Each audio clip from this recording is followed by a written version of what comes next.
Good evening and welcome to another episode of the Power Half Hour Unstoppable Business Owner. And I'm your host, Dorothy Odell. I just want to give a shout out to the first sponsor of today's show, which is Owen Sharp and his book, The Great Flood of Bourbon.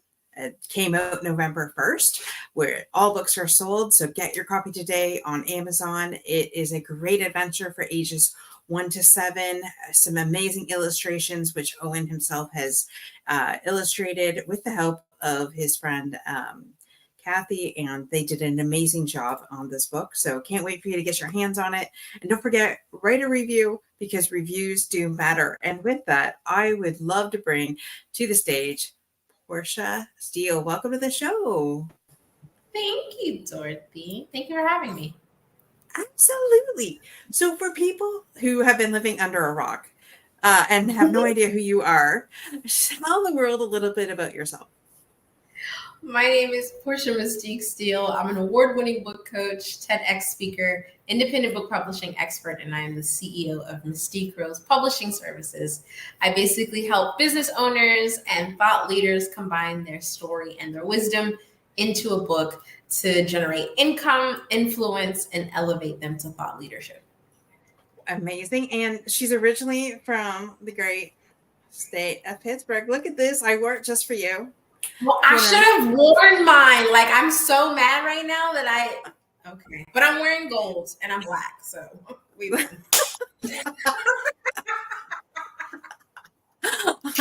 I love that. I love that. And you know what? When I put this on, I didn't even think about this show. And she's like, as I saw you, it clicked. Wait a minute, this lady's originally from Pittsburgh, so I had to shout out my sweater. I've always been a Steelers fan. Went and saw them play last year, so love it. Finally was able to go to Heinz Field. I will call it Heinz Field. I don't care what it's called now, but I will always call it Heinz Field. Mm-hmm. And so shout out to them.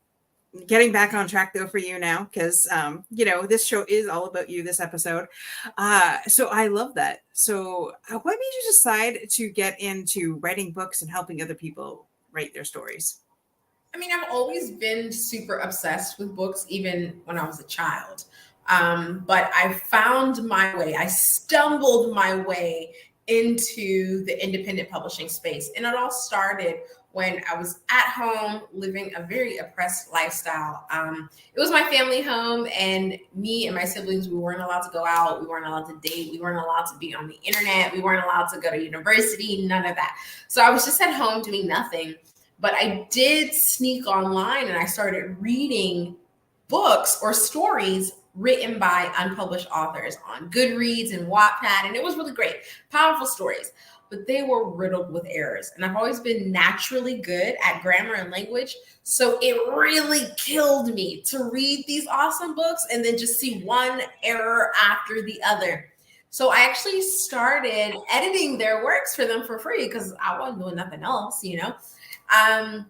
But then I realized, holy crap, I can make money off of this. So I created an Upwork profile and I started selling services as a freelance editor. And it was really great because I wasn't going anywhere. I wasn't allowed to do anything. I was just stacking up money. $14,000 I had accumulated within that first year. And I was just taking on gigs. I wasn't doing anything else. But eventually, me and my older sister, we decided to leave that environment. And I was able to work with people, on a much larger scale because I wasn't sneaking on at night doing it. I was really working out in the open and it felt good.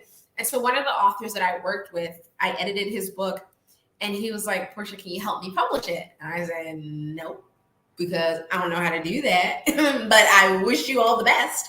And he insisted. He refused to go anywhere else or do anything. And I just said, I don't know how to do that. I don't want to take your money and I don't want to waste your time doing something I have no idea how to do. But he decided, he wanted to just give me the space and the time to learn how to do it. And once I learned, I could come back to him and publish. And so that's exactly what I did. I did the research. I took the classes. I invested in the mentors and the coaches to really understand how independent publishing works and how we can make it work in his favor. So I did the whole thing. It was still basic because I was still relatively new, but I did get it up on Amazon. And so I called him and I was like, congratulations, your book is live. And he just started crying because it took him 40 years to write his book, 40 freaking years. And I come in and I do it in like 4 weeks, and he was just ecstatic. And at that point, I knew I have to do this forever. I have to do this for the rest of my life. It was so impactful. So I started my company, MysticqueRose Publishing, and all the friends that I made while I was freelancing, other freelancers, those guys became my friends. And I said, listen, come with me into MysticqueRose Publishing, and let's put our skills together and really help these people who have truly impactful books and want to do amazing things in the world. And that's exactly what we did. And we've been doing that for 2 years now. We've published over 65 books, and we've just been growing and scaling since then. So have you wrote your story yet? Oh, Dorothy, let me tell you. No, I did. Sort of, kind of. Because I feel that there is a book inside of you, especially how you started off the show with your, living in a repressed time and things like that, not being able to leave the house. Like, there's a story there. There is a story there. And so I just feel that by sharing that story, how many people could you help with that? A lot. I share my story on a lot of stages. So I see the impact that my story has. I have not put my story in full in a book. Because the books that I've published right now, I'm working on a series. So I published my first book, The CEO Author, finally decided to do mine instead of everybody else's. So I decided that I didn't want to do a memoir just yet. It's not that I'm afraid to tell my story, because I'm not. Like I said, I speak about it on stages and stuff, but I wanted my book to be more about helping people achieve a very specific thing, as opposed to, this is a crazy story I have, hear it and get inspired. I don't want to just inspire people. That's what motivational speakers do, and that's fine. That's not who I am. I'm all about real transformation, like really taking your life and being in action. And my story is not going to make you be in action, not unless I went deep into like understanding my brain and why I made the choices that I made, which I have no idea. And like I don't know the science behind why I did what I did and how it worked out. I have no idea. I just did a thing and I got the results that I got. But I wanted to be very intentional about who I help and how I help them. And so I wrote a book about my area of expertise, which is independent publishing and book writing. And I decided to write about that. Oh, that is amazing. And 65 books that you guys have published. Congratulations, in 2 years. Like, that's amazing. Like, seriously. And it just goes to show with, an internet and a computer, what you could really do. And living, and you no longer live in Pittsburgh. You're actually on the other side of the world now. So like, that's just amazing.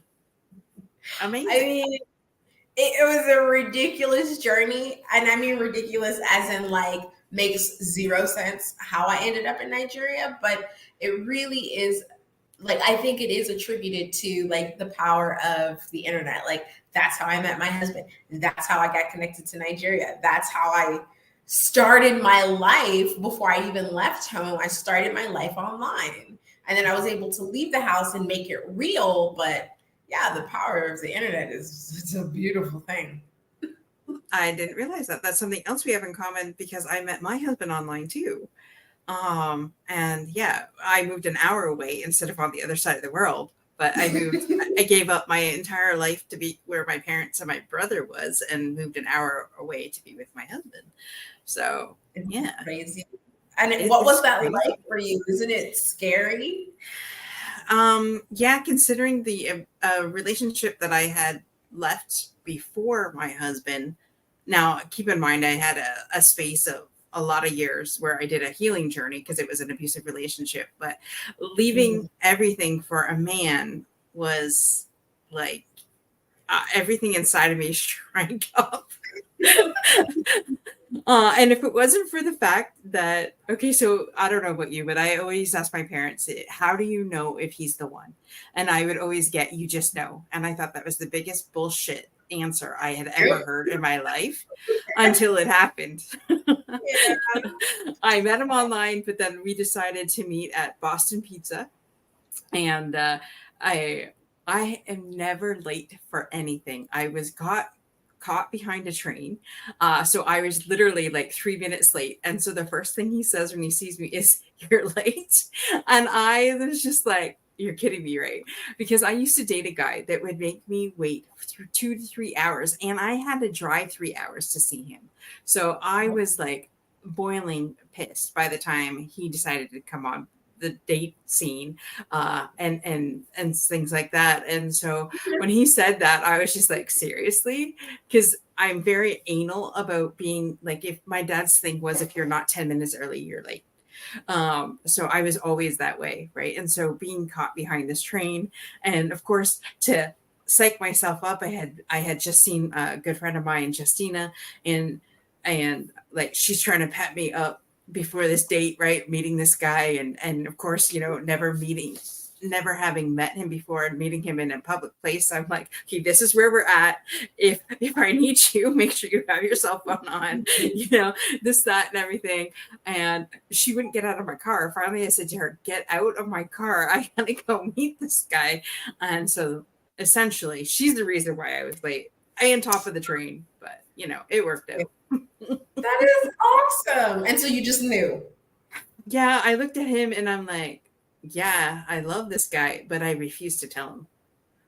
Absolutely refused. He was the first one that said, "I loved you." And I made him wait and made him work for it. Part of me was scared out of my gourd because I was just like, I didn't want to be back into that trap of being in a relation. I wanted to be married, but I didn't. Once you leave an abusive relationship, and it was mentally and verbal. So like the mind can play tricks on you. And Yeah. I wanted it, but I really had to let go of a lot, even though it took like years of healing in between. It was scary. Absolutely. Wow. That's crazy. Yeah. Powerful though. Powerful. Very powerful. Yeah. Here we are, almost 7 years later, married for 4. We just celebrated 4 years. Dang! What? Yes. Congratulations. Thanks. Yes. He's a great guy. We balance each other out. I am outgoing and extroverted, and he is very much to himself. In 200 episodes, he's never been on a show, and he does not want to be. Same. That sounds like my husband. Exactly. I love that though. That's awesome. So what 3 things would you say that you've had to overcome in business to get to where you're at today? Ooh. I think of course, the first thing was my own personal objections and obstacles. I think a majority of the obstacles that I faced were things that I had actually erected. I put these obstacles in front of me. And the biggest one was survival mode. Of course, I didn't realize I was in survival mode. But once my coach got me present to the fact that I was in that space, I could see how it showed up in almost every area of my life, specifically in my business.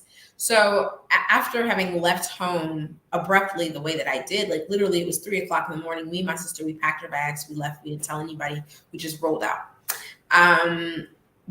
Doing that really left me in a space of not being able to transition as well as I should have. So immediately I left home, I got on a plane and I came to Nigeria, and then I became a wife, and then I became the wife who was a Black American woman who was in Nigeria, a completely different country, and married to a man who was from a completely different culture, who had a whole new set of traditions.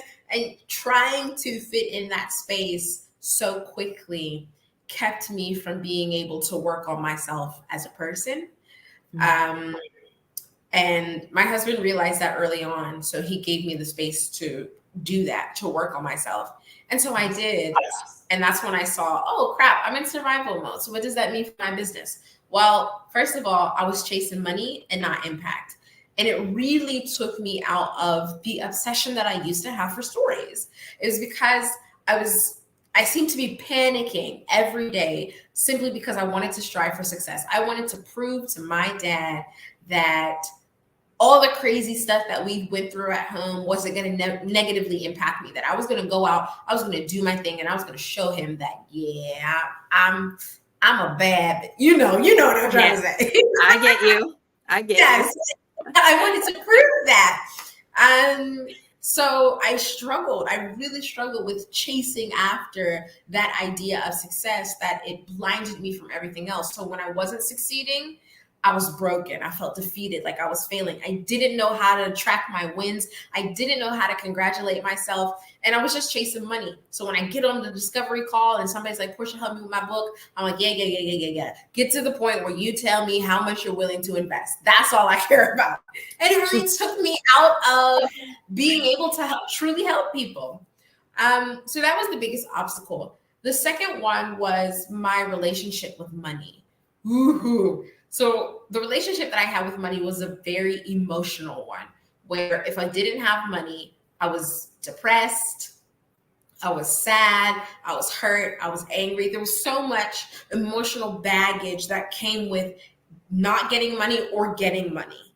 And because of that relationship, I really didn't understand how to spend money. How I was tracking. I track every little thing, but that's just because I'm like super meticulous.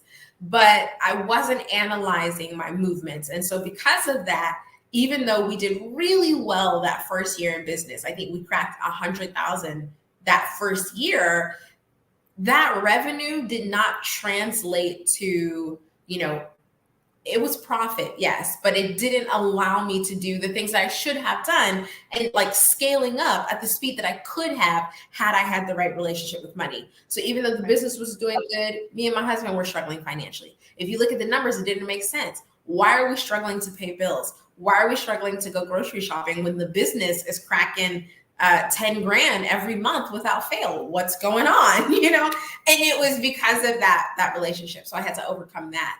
And then I think the third and final obstacle was really my inauthenticity. That was really strong for me because I always thought, I'm real. I'm a real one. Okay. Like you ask me a question, I'm gonna tell you like it is. But I realized that actually that was just a shell, right? It was me being fraudulent and trying to put on a show to make myself look good. So anywhere I go, any person I talk to, I'm gonna big myself up. I'm gonna make myself look like I'm truly amazing. But that inauthenticity actually kept me from being able to see what was wrong with my business, what was wrong with my marriage, and what was wrong with my ability to actually connect with people. And it was because I was putting myself first to put on this mask to make you think that I was an amazing person. So once I got very clear on what my inauthenticities were, I was like, oh, okay, now I see Porsche. She's egotistical. She loves recognition. She's a money chaser. I really got to see who I was and who I had been being. And then at that point, I could just go in and make the changes. Now that I'm clear, I can get rid of those inauthenticities and really find the real version of me and who I want to be, and then be that person. So the moment I stepped into my true self and gave myself the freedom to be fully authentic, it really changed the game. Right. I love that. And, over 200 episodes, and everybody says the one thing that they had to get over is themselves. So I love it that you're not unique. You're like the rest of us. That is and I don't know about you, but that's one thing that I work on daily, because like this mind, woo, I'm telling you, it could be your greatest strength and your greatest enemy. And I love that, and shout out to your husband, because like you said, we married amazing guys that allow us to be who we need to be, and recognize that there's sometimes that we just need to put the brakes on some things and work through them. And it has nothing to do with them, because we married amazing guys, but it has everything to do with the fact that they see, what, our struggles aren't about them. It's about us, is what I meant by that. But yeah, I love that. So congratulations on that. Thank you. And I mean, I definitely have to agree with you. It's a work in progress. It's not like we ever get to this point where we're fully complete with our transformation. I think we're evolving every day. And so I'm Yeah. always discovering like different inauthenticities that appear in my life that I could just, point out and fix or try to work on. Some things just don't get fixed, they're just there, but at least we can acknowledge them. So it's definitely an everyday thing, but I never get tired of it. You know, absolutely. And I have to say that I had this misconception that success was, okay, you're going to do this, this, and this in this sequence, and boom, you're going to instantly be successful. Wow. Lord have mercy. The last 3 years have been a roller coaster ride like none other. And it's funny how I thought things were going to come, or no way how it comes about, but it's even more beautiful than what I ever thought. And we just have to be open to receive on how it all works out. Having that expectation is one thing, but allowing the movement of freedom and God to work in all that, I think is key. I agree. And I also would say that there's really something special in redefining success. Or for some of us, it is just defining it because it may not have a definition. Defining success, or at least the paradigm in which success sits in, could really make a difference for us. So, like for me, I think I grew up knowing that success was just tied to wealth. If you got money, you're successful, and that's really all it is. And that would be tied to recognition. If people see you, they see your face, they see your name, and they recognize you, you're successful. But once I shifted the paradigm in which I saw success, I realized that, oh crap, I'm already successful. Because for me, success isn't about money or whether or not my name is recognizable. Success for me is, do I get to dance and play inside my life, inside my loves, and inside my work? If I can dance and play in all of those things, and sometimes I mean that very literally, because I'm usually all over the place, dancing and running around like a little kid is what I do. If I can do that in every area of my life, then I am successful. So for me, I'm not striving for something. I'm not killing myself to get to something that's out there in the future. I'm actually coming from success. It's already here. So no matter where I go, where I end up, I understand that I am already coming from a place of success. I love that. And so one of the things that you're bringing to the table here, we are having a summit on November 18th from 9 a.m. to 1 p.m. Porsche is one of our amazing speakers. And look at that amazing flyer there. I shout out to myself. I did that. We talk about Shout out wins. to yes. I never kept track of my wins either. So I'm glad you said that. So great.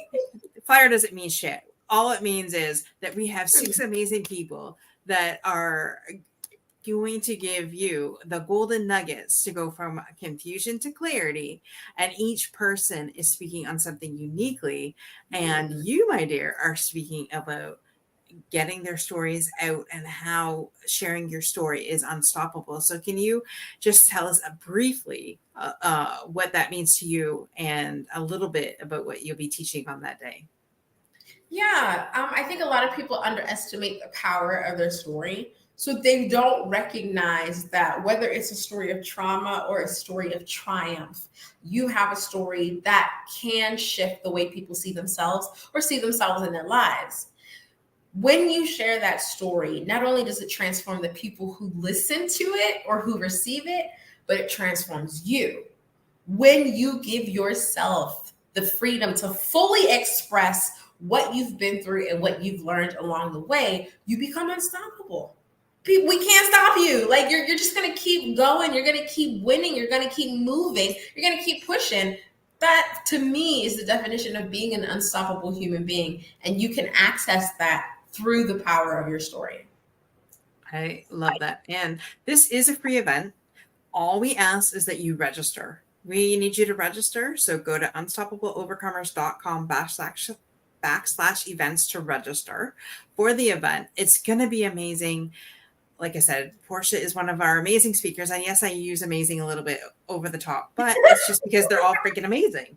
And you know, and so it's just one of those things where I am so pumped about this because it's funny. I had a conversation today with one of the other speakers, and she asked me, "Are you sure this is okay to talk about this? I really think it's dumb, but I really like it." And I'm like, it ties in with everything.